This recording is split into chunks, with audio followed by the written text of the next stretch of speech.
Coming up on today's episode of The Red Shirt, we finally got a release date for EA's College Football 25, as well as I'm going to give you my top 5 quarterbacks from the AFC, and finally, I'm going to let you know which finals matchup I want to see in the NBA. Stay tuned because The Red Shirt starts right now. Now, sports fans, if you're a college football fan, if you're any sort of sports fan at all, if you're here for the first time, don't forget to subscribe. It's right up here. Got the Ohio State pillow over here, and if you're wondering where The Red Shirt's at, me too.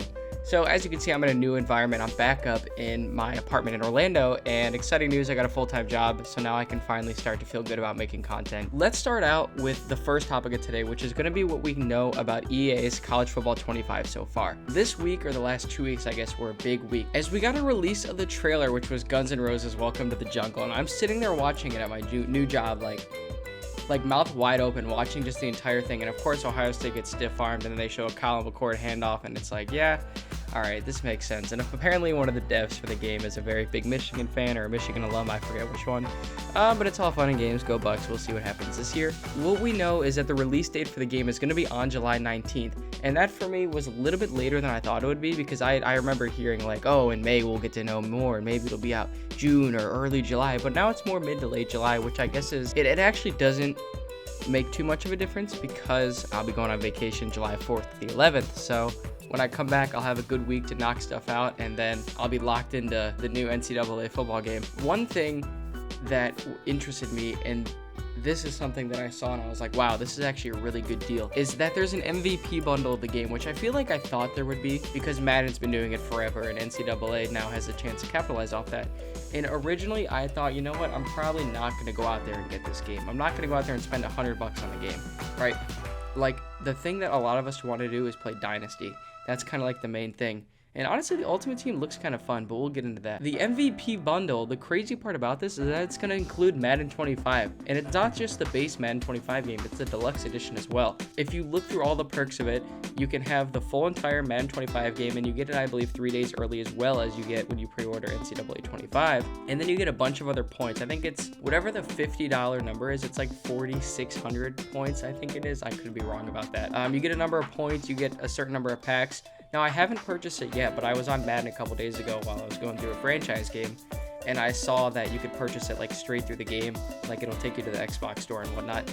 And usually they drop another 10% off of it, off of Madden in general, which is why I've been able to get the MVP Madden edition for like $80. Now, I get it, 150 is a huge ask for a lot of people that either don't have jobs or don't want to spend that kind of money on a video game. For me personally, if you're somebody that's gonna get the NCAA game, and if you're going to get the Madden game as well that comes out every year, you might as well do this for 10 extra bucks, and you get it 3 days early for both games, and you get about $100 worth of extra stuff. I mean, I know it's just packs and it's all things that don't matter in a real world environment, but still, it's pretty cool things that you can get to give yourself an edge. And honestly, I might be looking into playing the Ultimate Team for NCAA 25, and the streams will be coming. I will be streaming this when it comes out on July 16th, because the release date is July 19th. And the 3 days early, you subtract 3 days, do some math, that's July 16th. July 16th, huge day for everyone. July 19th, I guess, will be a big day too. But I will be probably getting the $150 version. I'm just waiting to see if they drop another 10%. And I already have the EA Play, and so it's going to only be $135. I don't want to say only, but if you were to just purchase the 2 games, then it would be $140. And so this is already less than that, even though I'm paying for Game Pass. But to be honest, I might only play like those 2 games for the next year, so I might have to cancel my Game Pass subscription.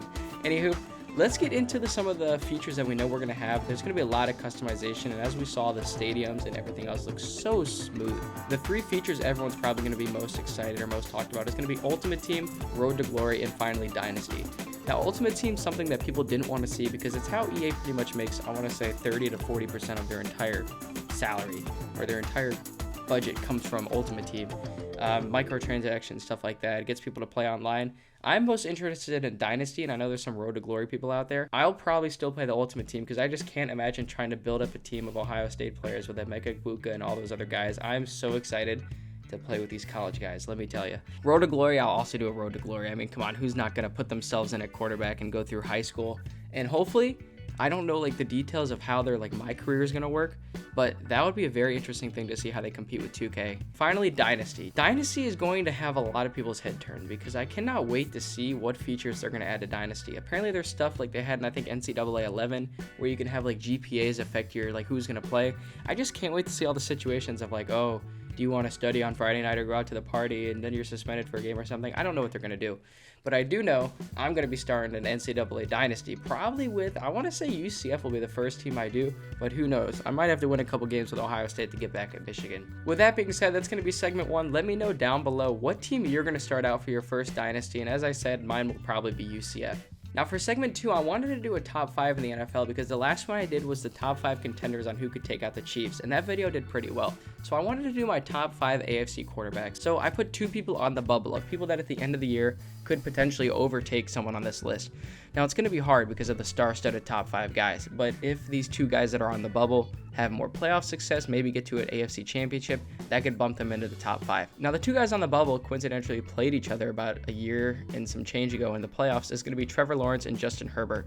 Now I'm not putting them at 6 and 7, I'm putting them at however you want to rank them. I know a lot of people think Justin Herbert's a top 5 quarterback in the AFC at least because he probably is. He's a really good player, but we haven't seen that success. He still has as many playoff wins as I do, and the guy that beat him in his only ever playoff appearance is Trevor Lawrence. So I feel like if you're going to be like that, you have to give the edge to the guy that won that playoff game. Trevor Lawrence also last year, they were 9-2 or 9-3 or something like that before he got injured, and then all of a sudden he gets injured and the season goes downwards. So those are the 2 guys on the bubble, but as for the top 5 list, number 5, I went CJ Stroud. Now, I could not justify putting CJ Stroud a little bit higher on this list. He's only played 1 year in the NFL, and he still hasn't accomplished as much as about any of these guys on the list, except for one of them. Now, in his first year at starting quarterback, he won a playoff game against, the Cleveland Browns. Ouch, that hurts. Thank you, CJ, for that. He's 1-1 in the playoffs. His only loss was to Lamar Jackson, who we'll see on this list. And honestly, with the additions of the team that he got, they should be fine to make another playoff run this year. Now, at number 4, this is the one that I think could be controversial because on people's list, he's the number 2 quarterback in the AFC. I have Joe Burrow. Now, Joe Burrow is the only guy outside of Patrick Mahomes on this list that has made the Super Bowl. So for that, maybe he should be number 2, and I should have Josh Allen at number 4. But I just believe that Josh Allen is a better player. Even though Joe Burrow was a number 1 draft pick, I just feel like with Burrow's lack of health, I mean, we're going into year 5, I believe, with Joe Burrow, and 2 of them have been non-healthy. The 2 times that Joe Burrow has been healthy in his NFL career, they've made it to the AFC Championship at least. So if he could stay healthy, he has a chance to jump a couple of these guys on the list. At number 3, I wanted to put Joe Burrow here, but I couldn't justify putting Lamar Jackson at 4 because the guy has 2 MVPs. Now I know there's a certain stereotype that Lamar Jackson can't win big playoff games. We saw him do it against the Texans. We saw him lead his team to a number 1 seed. And then we saw him disappear in the AFC Championship. He had that great play where he's running around and Zay Flowers got open. He made a great throw there. But aside from that, it was a lot of meh. And they signed Derrick Henry, so who knows? Maybe they'll be back in the position. Their schedule is like the 2nd toughest in the league, and I think they were complaining about it, which is kind of loser of them because the team with the number 1 strength of schedule is the Cleveland Browns. Now, Lamar being at number 3 probably should be number 2. But I have Josh Allen above him because I just think Josh Allen, I honestly would have given Josh Allen the MVP last year. More touchdowns, kind of led what I would call a worse team. I just feel like Josh Allen is a more explosive player. Lamar obviously has different attributes. They're different in ways.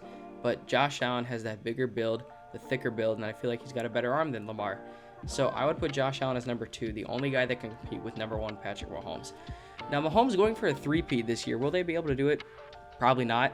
I mean, a 3-peat's almost impossible to do in the NFL, so who knows if that's even likely. Their schedule starts out rough. They get to start out against Lamar Jackson, the team that they just beat in the AFC Championship to unveil their banner, and then they get Joe Burrow. That is not an easy start for the Chiefs, and we'll see what happens with the Rashee Rice decision. But for now, that's my top 5 list, and let me know down below what you guys think I missed and who you think should be on the top 5 AFC quarterbacks. Next week, we'll do the NFC. Now, segment 3, last but not least, we've got to talk NBA, and this is pretty much what matchup I would want to see in the NBA Finals. This is a very personal decision, and today, actually, as we're recording, it's May 19th at 2:35 p.m. this very second. The Pacers and Knicks Game 7 starts in about an hour, which is why I'm getting this recording done. This is not going to be like predicting Game 7s. I will actually probably give you my picks. And then we have Nuggets and Timberwolves at 8 o'clock, I think. which is just great. I got to be up at 7 in the morning tomorrow, so hopefully I get to watch that entire game. But let's get into the teams that I would most want to see in the NBA Finals this year. My original pick, I don't have the bracket saved, but I'm no liar, so I will tell you exactly what I picked. I had the Cavs beating the Magic in 6. That went 7. I had the Boston's beating Miami in 5. I think that one actually happened. And then my biggest whiff, I had Milwaukee winning the NBA Finals. So that ended up being pretty bad. That was over in the first round. But one thing I did do is I think my conference finals was Dallas versus Denver. And so I do think that Denver is going to win this game tonight against the Timberwolves. Now the Timberwolves just came out and beat them by 45, which is like jaw-dropping. Like 45, I think it was 49 at one point, almost 50. And just looking at that, it's like, how does that happen? And I'm thinking there's no way that you're going to lose by 45, 50 points, come out the next game and be like ready to go. That just takes a toll on you, you know? And then I wake up the next morning, I see Nikola Jokic standing there at the baseline, just like staring out at the crowd. He doesn't sit down the whole quarter. I'm just like, okay, maybe they can win this game. And I mean, I hope it's a good game. I hope it is. I think we all hope it is. I'm going to take the Nuggets winning this game in about 5 hours from now. Even though I know I got a couple Timberwolves friends, I would love to see the Timberwolves win. I just think that as a team, you have to lose, you know? And I think this is a great learning experience, kind of like SGA, how they just lost in the second round, even though he's older than Doncic. If you're a young guy, you got to lose with the teams that are better than you. Just good building experience. I would take the Nuggets to win that series, or to win the game tonight. And then on the other side, I know Indiana just kind of controlled New York. And home court we've seen be very valuable, where I think every home team has won, which is why I'm going to keep taking the Knicks to win the game. The Knicks are depleted. We don't know if OG's going to play yet. We don't know if Josh Hart's going to play yet. And so we'll see about that. I would take the Knicks to win that. Now I'm going to start with what I don't want to see in the finals, which is Knicks versus Nuggets. And honestly, it could probably be Pacers versus Nuggets. I just don't think the Pacers are going to win. Pacers have no defense. They're not going to win a series against Boston. But if they did, that would be the worst finals. The Nuggets would just roll through them. And the Knicks are just a little too injured. I don't know Julius Randle's timetable or Mitch Robb, if any of those guys have a chance to come back in the finals. Yeah, I would err on the side of not wanting to see the Knicks in the finals because it's a one-man show. And that would be a lot of blowouts. Even though they might steal a game or two against the Nuggets because they're just so physical, the other 4 games would just be blowouts. Not to say I don't want to see the Nuggets in the finals. I wanted to see Nuggets Bucks, to see those 2 European finals MVPs with a couple MVPs face off against each other. And it didn't happen. So the one that I do want to see is Celtics and Mavericks. And I feel like the Celtics, they've been the best team in the NBA the entire year. They won 64 games. We all still have questions about Jason Tatum, me included. I, Cavs fan, did not want them to win, and they did because they're a good team. But it felt like, if Donovan Mitchell was healthy, if Jimmy Butler was healthy. Probably not. Celtics probably still win. They had the easiest road to the Eastern Conference Finals, and they probably have a pretty easy road to get to the finals if they can get through New York or Indiana. I want to see this finals because I want Jason Tatum to prove people wrong. I mean, he's 26 years old, and I know it sounds like or is he 25? It sounds like that is pretty young still, but he's been to 5, 6 Eastern Conference Finals? I forget the number, which is insane because he's only 26 or he's only 19, I forget. And then the Mavericks, I want to see Luka because people still have questions about Luka and of course Kyrie. It's like, can they play together? They're 2 ball dominant guards. How are they going to be able to play together? And they are. And Luka's hurt. I think a lot of people don't like Luka because he complains at the whistle. If he doesn't get his call, it's like he'll just start yelling at you. So, and that's a little unwatchable to me, but this finals I think would be the best. Celtics and Nuggets is probably the best finals for everyone. They've been the best 2 teams probably all year. I want to see Celtics Mavericks. I want to see Kyrie against his old team. I want to see Luka do it in the real Garden, TD Garden, not MSG. Sorry, Knicks fans. Now let me know down below what finals matchup you would want to see. As I said, I want to see Celtics Mavericks. I don't want to see Pacers Nuggets. That would be the last thing that I think anyone would want to see. Those ratings would be down there. Try to keep these videos a little shorter. 15 minutes a week is enough of me, so that's about all a lot of people can handle. So make sure you guys enjoy, make sure you guys share with a friend, make sure you subscribe to Bam Bam Cam. Sorry I'm deaf. Hopefully see you guys next week when I'm recording another episode. Let's get after it, let's get on this content grind, and y'all have a great day. Peace.